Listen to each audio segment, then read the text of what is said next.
This is Simon Cobb. I'm here with Bryan Reese. As you may or may not know, he is the head designer of the card game you all know and love. And I'm going to talk to him today about Draft. So let's start right at the beginning. When did you start getting the demand from players for an alternative way of playing the game? I think players, a lot of players come from Magic and other games, or they also play them simultaneously, and they really enjoy Draft in these other games. And Draft has been around in L5R for close to a decade now. And I've enjoyed it when I played it, but it's never just really been done properly. With Emperor Edition, we set out on a serious goal to try to make it, try to do it properly, but we didn't have the resources set up at that time. And anybody who did Emperor Edition Draft know that it was better than it was before, but it wasn't spectacular, so it still really didn't catch on. We wanted to get it done because we felt that it was really going to be a crucial part of getting players what they want and a part of our strategy for L5R moving forward. And it could see that there is a really good draft game in L5R. A lot of people said, Matt, L5R is just not a good game to draft with. And maybe I was just too stubborn, I don't know. I wouldn't accept that because I really felt that there was a good game in there, and we got the right people working with it. And when we did that, it just started clicking. Okay, so let's talk about the building blocks of a draft, which are commons. 2/3 of the draft pool are commons. So how has draft affected your design of commons? Certainly affected design of commons, and obviously, because every common needs to be designed so it doesn't break draft. Actually, it needs to be designed not only so it doesn't break draft, but so that it is playable in draft. When you are getting 10 of your 15 cards, you say 2/3 of your cards are going to be the commons. That is not, I don't want to call it their primary purpose, because it's not like these are not cards that are also going to be good and constructed, but they need to have a heavy consideration for the draft. Because the uncommons, we can get a little bit more loose. Some of the uncommons just don't really work very well in draft. And you can have some dead uncommons with a little bit better. Rare, certainly. You're not going to see that many. You're going to see, 32 max in an 8-man draft. So the commons have to be designed, play tested, and kept in mind with draft in mind. And there are some things, because L5R has some built-in basic mechanics to it, there are some things that you need to repeat as sort of set after set. You need some way to deal with the Imperial Favor, because if you're not drafting any Ivory Edition, say you're drafting 4 Line in the Sand, if you don't have things like Flight of No Mind, then you don't have a way of dealing with the Imperial Favor, and then so a Line in the Sand draft as a set becomes that much more powerful for the Honor decks because they have this powerful mechanic, or at the very least, high personal honor decks that are going to be able to have control of the Imperial Favor. Yeah, yesterday when you were giving your presentation, you talked about tying the flavor of the clans more to the mechanics. How is that going to interpret into the draft environment? Yeah, there's a lot of room to do that in draft too. So let's pretend that we had done this like we should have, and we had done this with the Line of Sand with the Courage cards.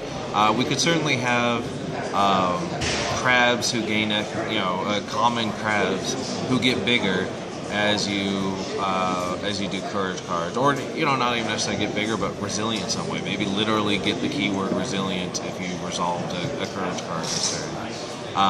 You can project that for all of them. So maybe Dragon might have something to do with some kind of somewhat heavy cost, but card drawing off cards. That's sort of what they do, right? That's part of their things, right? And you can tie them into the mechanics of what it is to be these lands. So you got Bandits with range attacks, Unicorn with some sort of mobility type thing.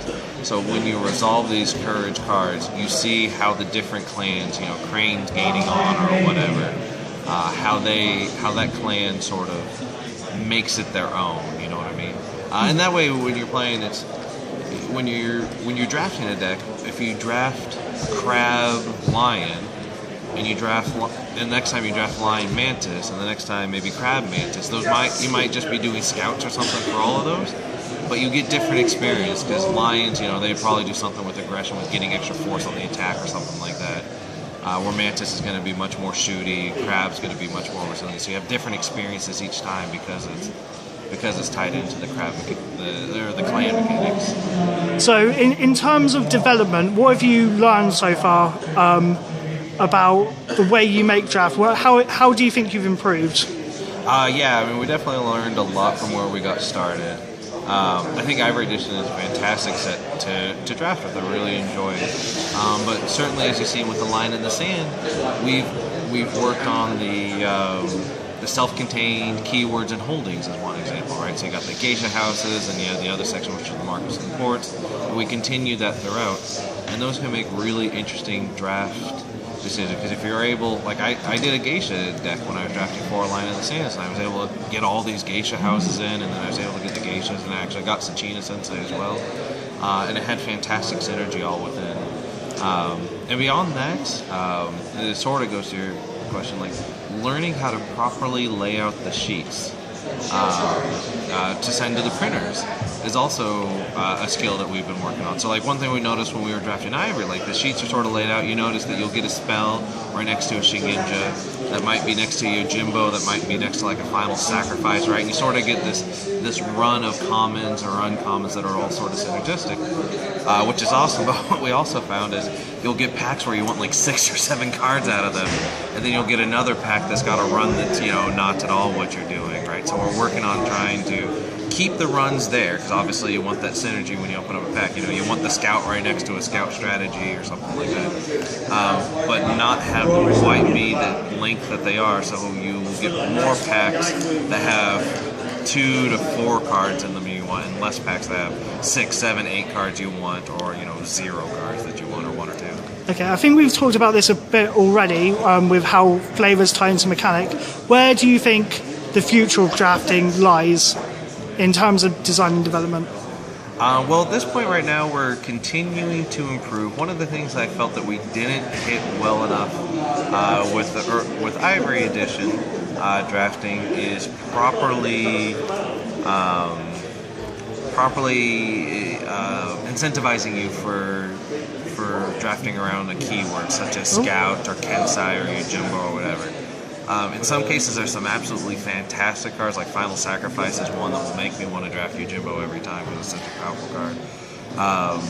But Scout, a lot of the Scout cards in Ivory Edition and the Coming Storm, they're just not powerful enough to make me want to really go Scouts, which is too bad, right? So we're really focusing on trying to do that to make it worth it. So I do want to try to draft a Scout deck or a Kensai deck or a Commander deck. Not that we have much of that going on right now, but those types of things. Yeah, you've really, coming and talking to Jim, he was like, AEG really want me to push draft, and it's been such a success here. I think we've had maybe like 20 side event drafts fired. We've had the Invitational, we've had the Mahatsu Sensei, and there's also been another draft for the draft winners.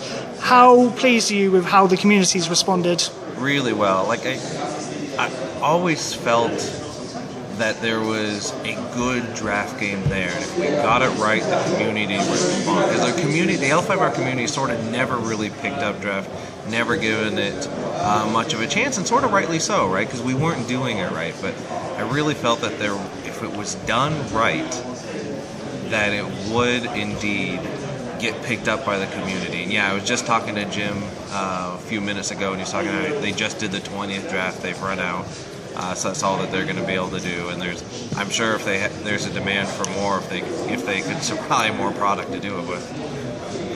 Plus all the other events as you just mentioned. Yeah. So draft. Is there any possibility of? There are already a couple of major events which are going to be draft only.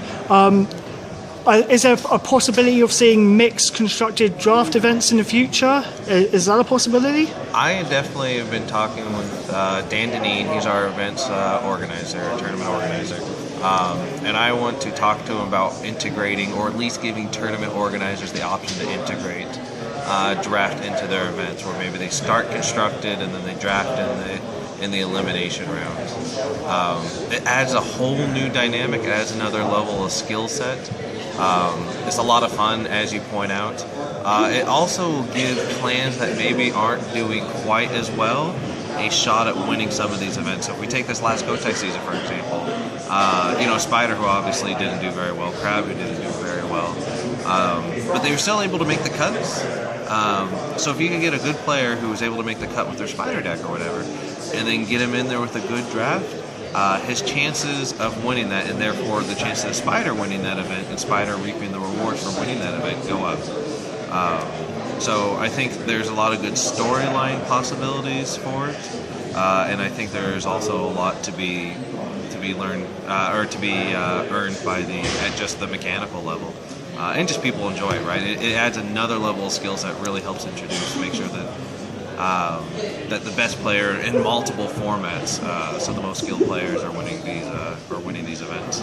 Excellent. Well, we're going to wrap up there. Apologies to the viewers for the shaky cam. I've been holding this for quite a while. It's knackering me. And you heard the man. Go draft. Thanks for your time. Thank you very much.